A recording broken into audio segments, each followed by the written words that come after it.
You are listening to Something Rather Than Nothing. Creator and host, Ken Vellante. Editor and producer, Peter Bauer.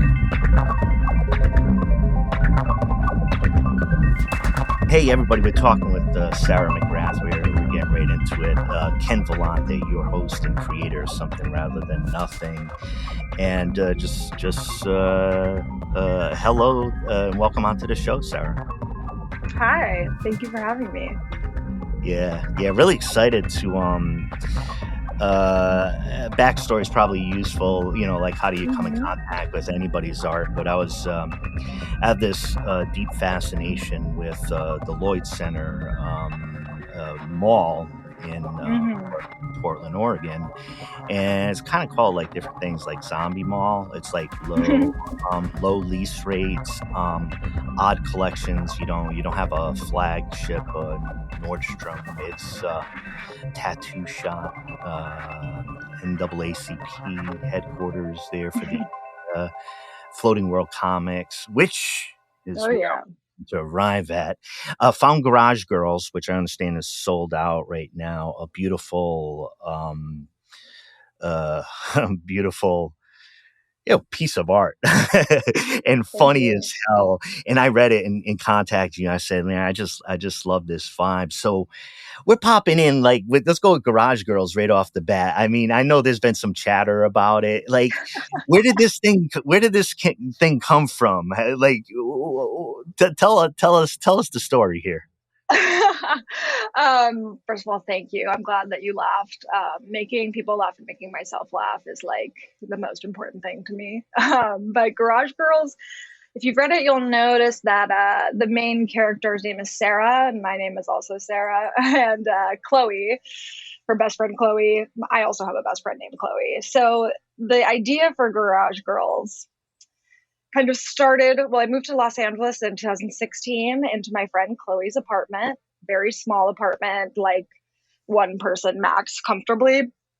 And we had a garage. We would hang out in there all the time and talk.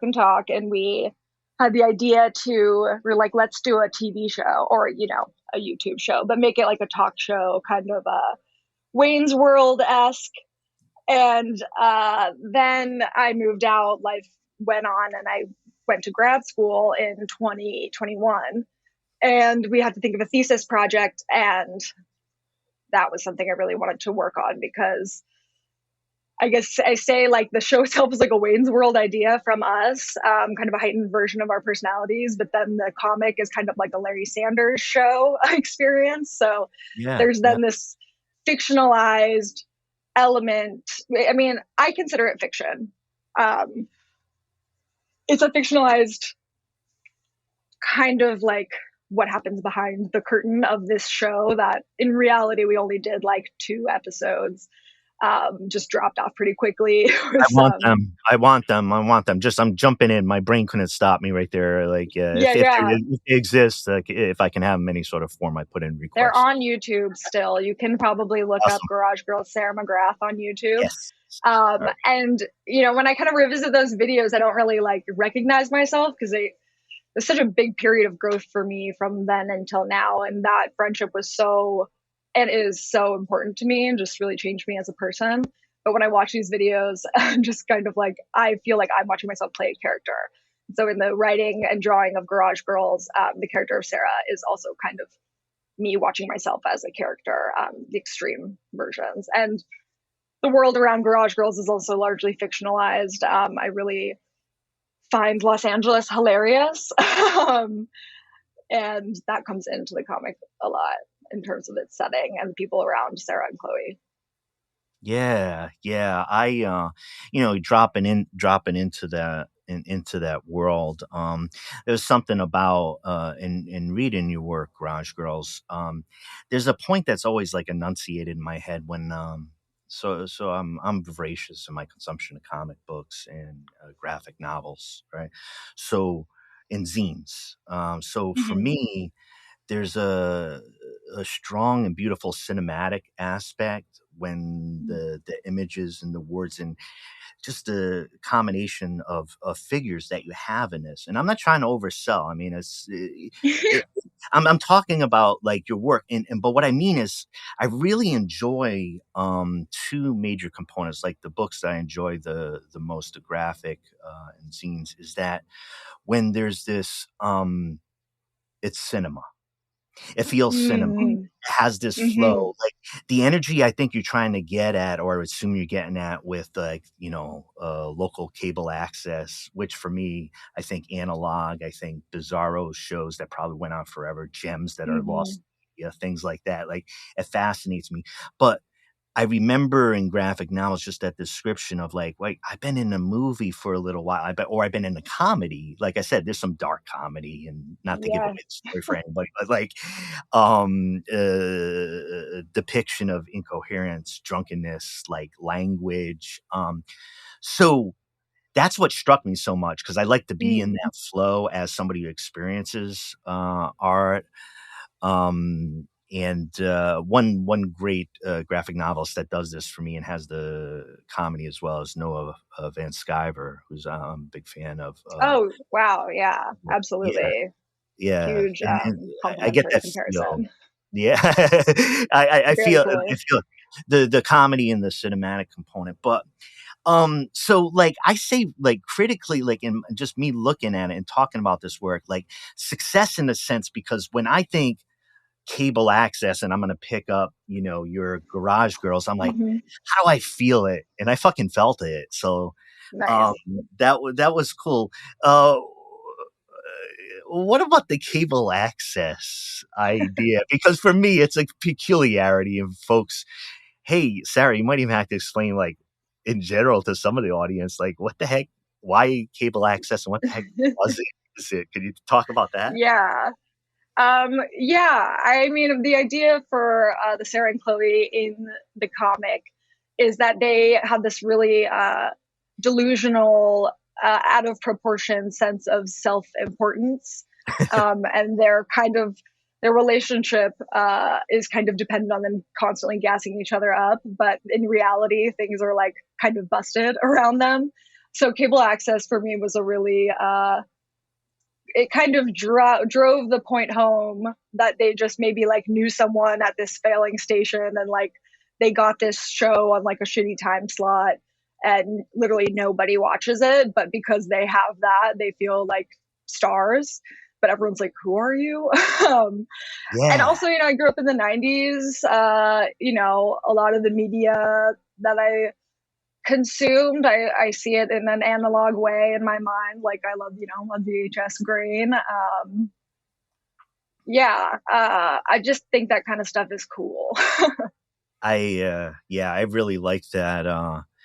I just as a quick aside, they're not there anymore, but the tattoo shop in the Lloyd Center in Portland is named Immortal Emblem, and one of the things I enjoyed about it, um, and I talked to the owner and creator Olivia Britt Sweet on this show, but just the VHS VCR setup, like analog, the visuals outside, and it was just this cool vibe that people Sick. are attaching to. You thinking about cassette tapes, and there's nostalgia, but I think people are like wanting the thing. Like I think philosophically, like they want the Yeah. give me it. Like I want to touch Yes, you it. want the thing.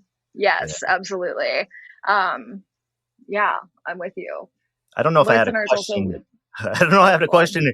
Hey, let's jump over, and I want to expound on some other things we talked about. But let's Fabulous. jump into the conceptual because it might get way late. But let's the legit component of the show and the philosophy. But in just learning about you, when did you see yourself as an artist? Like, was it a moment, or did you were you in diapers and like I'm gonna draw on the walls, or what? It was actually like so recently. Cool. I grew up with a brother who's a really talented visual artist. He was always drawing and he makes incredible paintings and sculptures, and he's also a musician. So in our family, he was kind of the artist, and I was a big reader and wanted to be a writer. I went to school for creative writing. I got my bachelor's in that, and I really was really drawn to contemporary fiction like Laurie Moore, Amy Hempel, Grace Paley, some of my favorite authors, and I really wanted to write short stories. But I found it that it was just like kind of sad.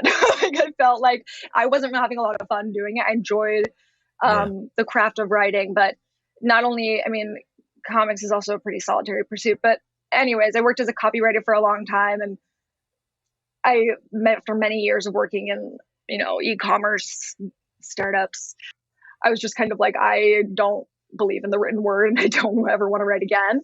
But I would always like doodle. I got in trouble at work once for like doodling at my desk. I was like, doesn't everybody do that? Talk about nonsense. Yeah, no. I mean, seriously. What an archaic way of, that's a whole other story. I mean, yeah, the banality of the corporate world. Fuck off. All right, go ahead. Yeah. Okay, yeah, that's what I said.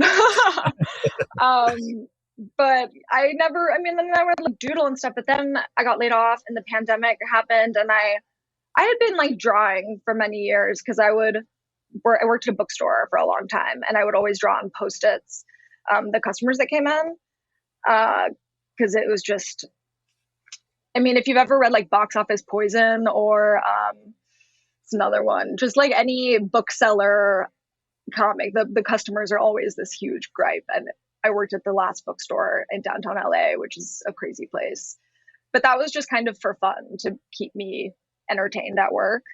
And then I understand. Yeah.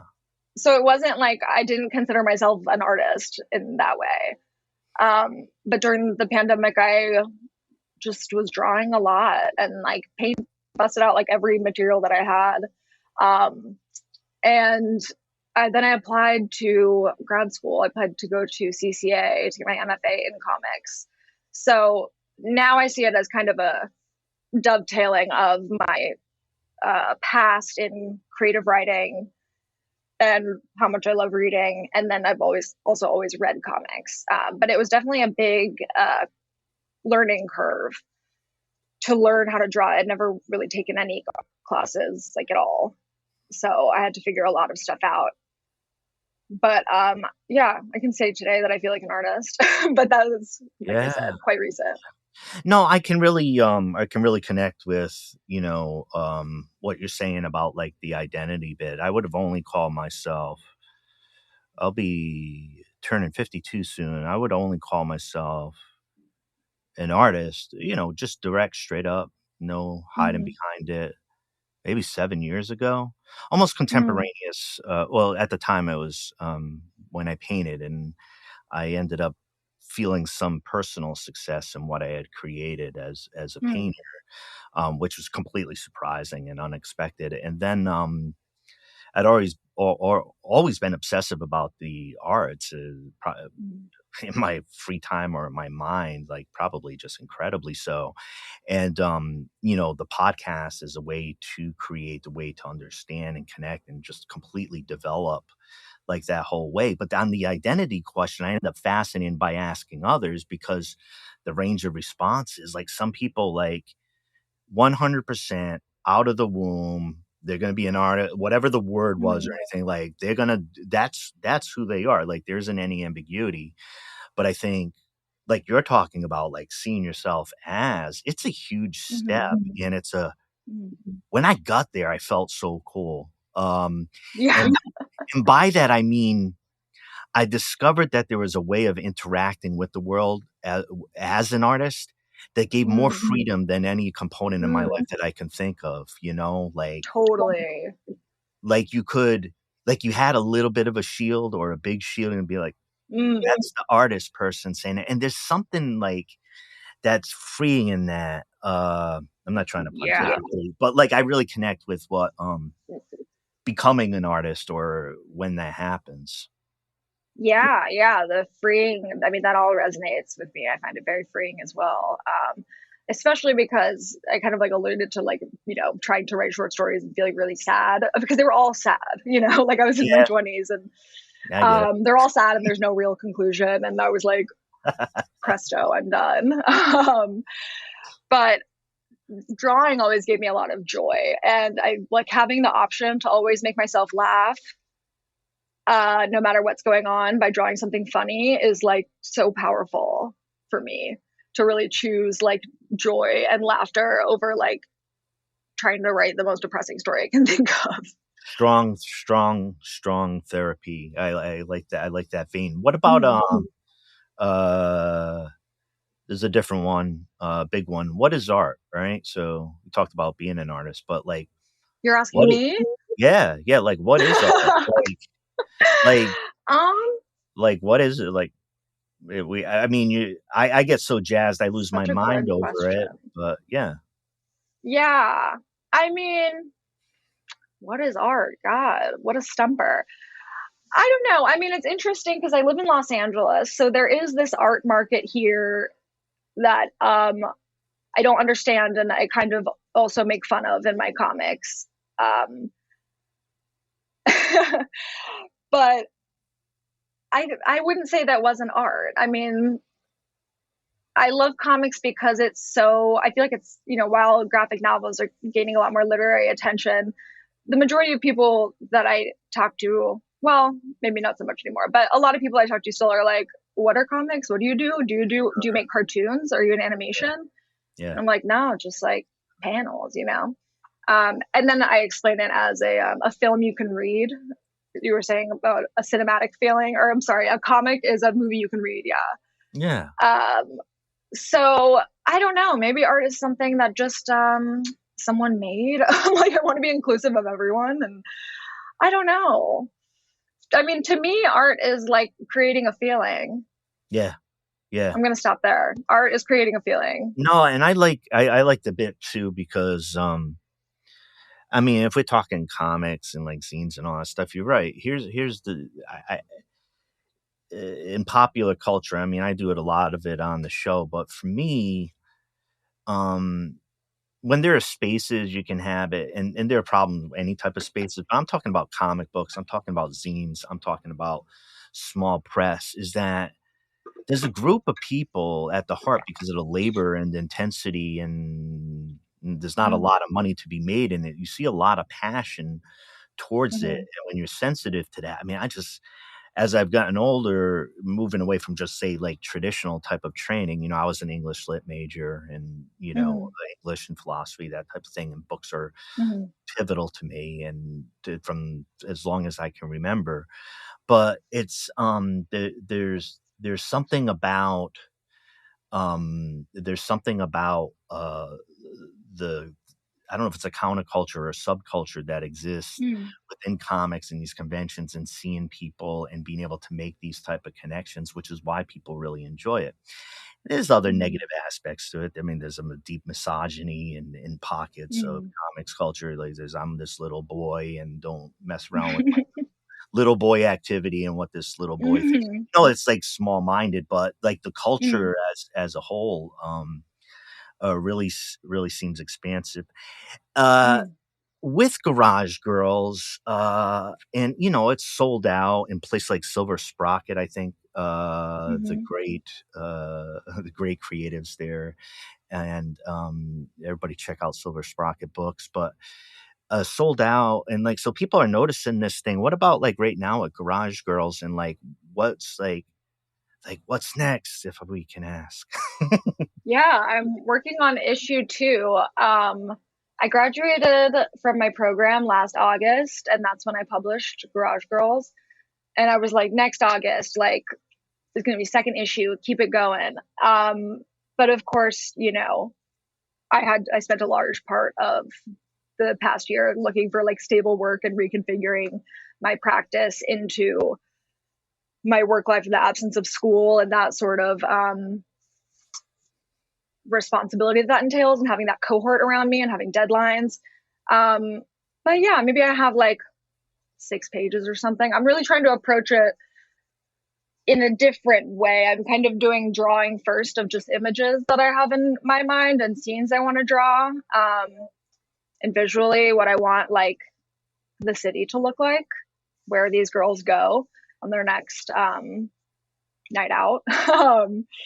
So that's been really fun. But since it is sold out, it's so funny. People are like, now I really want one. wow, it really works. But it's given me a bit more drive to get on a more regular schedule and have it out by, I hope, October.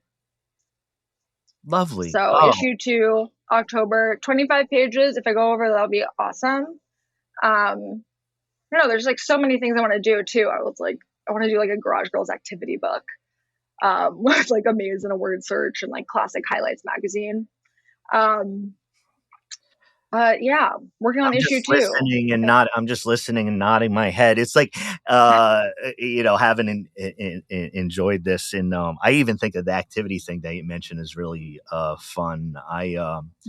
As within another comic and related to Floating World, I'm wearing a Santos Sisters Oh, hell yeah. shirt, and I've had Greg and Nice. Jake on the show in Santos Sisters, and published by Floating World Comics. Something Rather Right. Than Nothing podcast had an ad in Santos Sisters. Great comic book, but also the connection back to Floating World, and like a great publisher really recognizing a lot of great artists that I've been able to Mhm. connect with on the show. So I'm glad to hear about the next part of Garage Girls and the activity. I'm hoping for, once you said highlights, I mean, there's some stuff that's been right in my wheelhouse, right? You're talking about Right? I know. you're talking like the cable access thing. I'm like, okay, like that's making sense to me. And some of these things right in the wheelhouse. We were talking a little bit. We talked about art and what it is, and identity as an artist. What do you think? What do you think the role of art is? Like, what do you think it's supposed to do Hmm. for us, or you'd like it to do for us? My favorite thing that art does is give perspective. Even if it's something, a kind of art or a medium or a subject that I don't seek out. I I actually heard Nicole Georges say this on your podcast, that I'm never worse off for having an artistic experience. Shout Yeah, out Nicole. yeah, But yeah, I think it's a really, as someone who's like in my head a lot, getting perspective on someone else's way of seeing or being yeah. is always a good thing. I really like that. I really like that. As having studied literature, and I've never thought it's trite, but you do hear it a bit about the building of empathy with reading narrative and stories. Mm-hmm. I think it's so true. I think it's not something to kind of like overlook. It doesn't solve the world problems, but Mm-hmm. it's like that same thing like Nicole was saying around it, like I'm not worse off like ever. So like how many things Mm-hmm. it's like kind of like I don't feel like misspent my time, like reading and being engaged and like opening your mind. Totally. Yeah, Love to be lost in a book. we're champions on we could probably do a whole thing on the English. Like, no, books are so very important to me. I'll tell you one interesting just one little story before I ask you a question. Mm-hmm. Had to do with it had to do it with comic books, and like kind of like greater connections to them. And I think I've been a comic geek since I was a little kid. My dad got me into them because uh, he had a lot of alone time when he was a kid, and getting a comic book Mm-hmm. was like getting a treasure. However, he was able to scrap them up, and just escaping into the world of the early Iron Man Mm-hmm. issues, Silver Surfer, like all that fantasy, and a lot of that Mm-hmm. energy and excitement, like carried over into me. So I'd never had a point in my life where I was like, oh, "What's a comic book?" I was always like Mm-hmm. just taking them in, and I think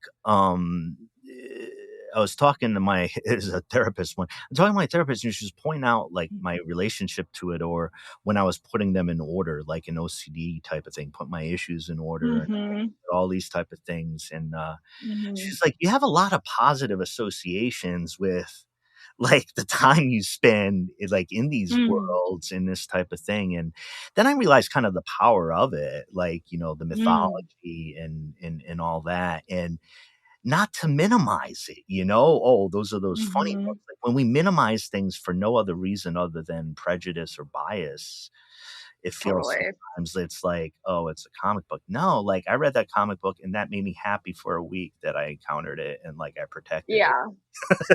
Yeah, totally. I don't mind that people dismiss the medium. Like, We're I don't staying in know. hiding for a long time, maybe. Yeah, I'm like, okay, whatever. And I think making comics is hard. It takes a long time, and it's like hard on the body, and it's like takes a lot of focus, especially when like somehow you're doing geometry that you haven't done in like, I don't know, 20 years to lay out a page or something. There's a lot of aspects that go into comics making, and it really kind of favors the types of people that are kind of wanting to be like a jack of all trades sorts. Like, I know a little bit about this, a little bit about this, a little bit about this, and all together comes a comic. But yeah, I was kind of the same kind of kid, a lot of alone time reading. And yeah, comics are beautiful. I think if people aren't interested in them, that's okay. Because there are a lot of people that aren't. Floating World is a great testament to that. Silver Sprocket too.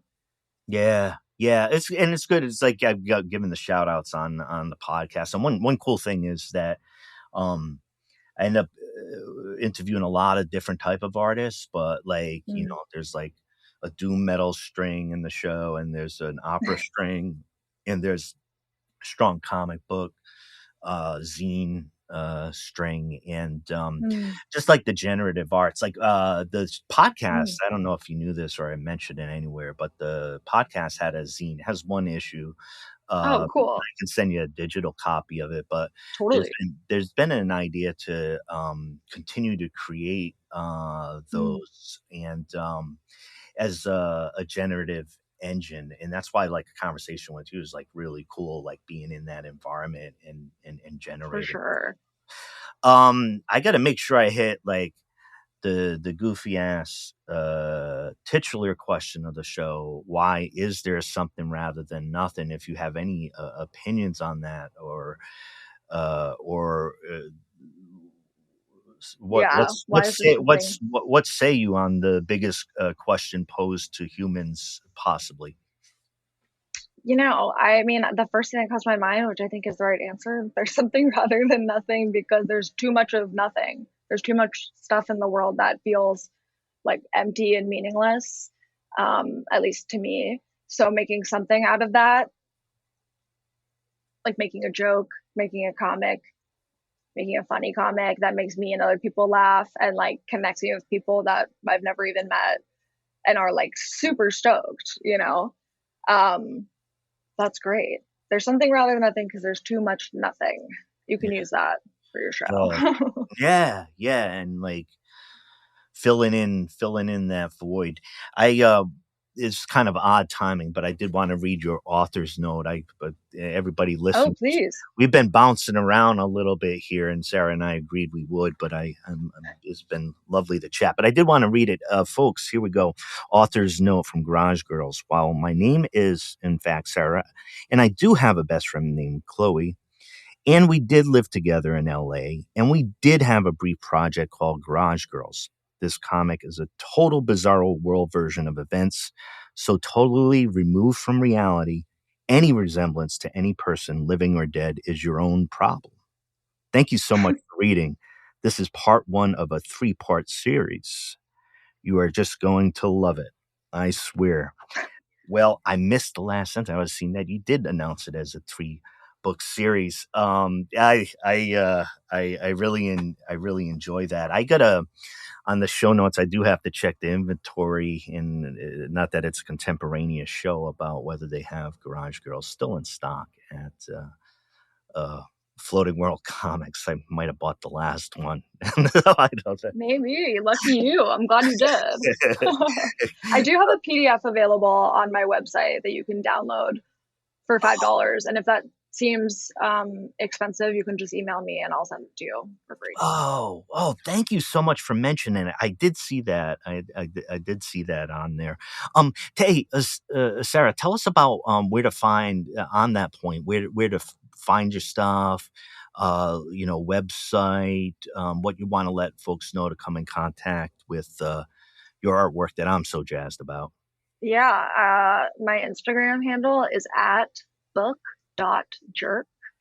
My website is www.bookjerk.com, and that's book as in book, JERK. I don't really update my website that often, but it looks kind of cool. And that's where you can see things that I have for sale as well. Website looks cool. Check it out. Check it out. Hey, on the cable access stuff, what was your contact with? I mean, I know you might have mentioned a little bit before. So I, be up late at for folks cable TV late at night. There was some Mm-hmm. access given to local creators. I don't know, music Yeah. stuff, horror buff. Like, so what did you? What drew you to that? Like, what type of shows? What type of things that you saw on that kind of influenced you and being like, what is this thing? Yeah, I wasn't allowed to watch TV as a kid except for on the weekends. So I think where the cable access thing comes from, honestly, is Wayne's World. Sometimes I would get to stay up and watch Saturday Night Live. And I love Wayne's World. I think even in Garage Girls, it's Los Angeles Public Access Channel 12, which I think, is that the same? It might be I might have changed it because I got maybe insecure about copying, but kind of after Wayne's World, because I was like, Wayne's World is so cool. I wish they were girls. Yeah. And also this show Clarissa Explains It All really impacted me as a kid. It was on Nickelodeon, and she had her own TV show with these cool inset graphics. And yeah, I just love the concept of cable access. It seems like such a time that's from far away, a faraway time, I guess I'm trying to say.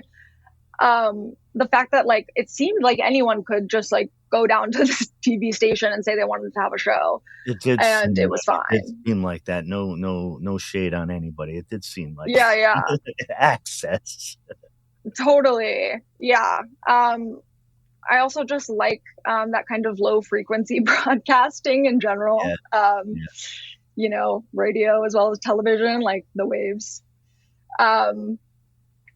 But yeah, I don't know if I can even think of a real cable access show that I might have watched. There's a lot of shows and sitcoms that influence Garage Girls, but not necessarily cable access. That was more an homage to Wayne's World. Very, very, very, very cool. Yeah, I think I would see sometimes music and think about it at the time. I don't know, it's late 80s, early 90s. Sometimes you'd be exposed to music where it wasn't like it is right now. Turned on the radio for your music, or you bought your music, and right. there wasn't as much contact. So kind of like a local, heavy metal freak doing a local access show, just yapping on about what he or she loves so much for 90 minutes or 2 hours. Yeah, would totally do it. Yeah. And now that I think about it, actually, I mean, I did kind of set out to make Garage Girls in this sort of analog world. I was really adamant against them having phones. But they do have phones now in the second issue. But that just seemed like a little bit more of a free place to mess around with characters interacting with each other. People, acquaintances running into people around the town. I've felt like without people on their, I don't know, not to say that phones are bad or people looking at their phones are stupid or anything, but it seemed like a distraction in a way. And it was more pure or something. What if this was now but before cell phones and you had to look in the paper to see what was happening that night? It's just a different, for me, and just the aesthetic experience of what's happening, or how much concentration, or a screen, or whether it's tactile. I think there's an understanding that all those things are important, and so it's a market change. Whatever is going on is that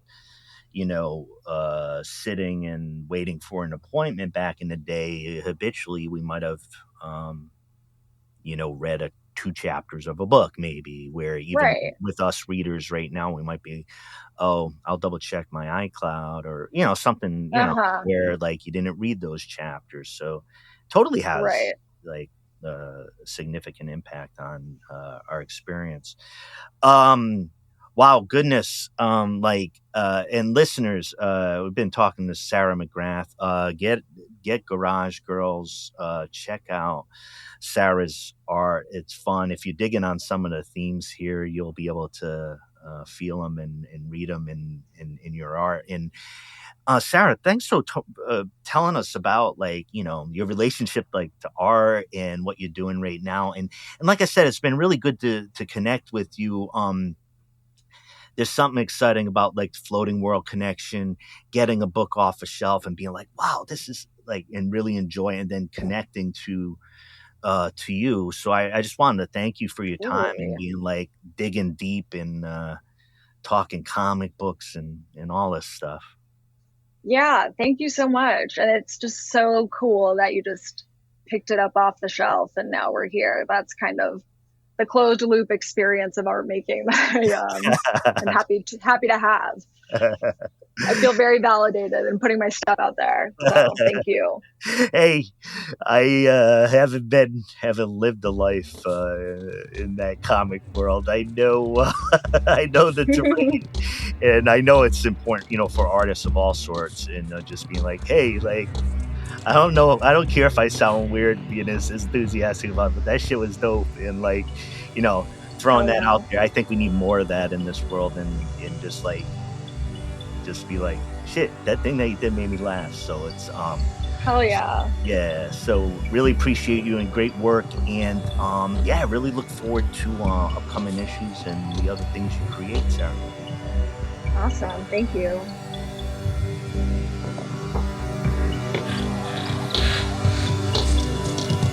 This is Something Rather Than Nothing.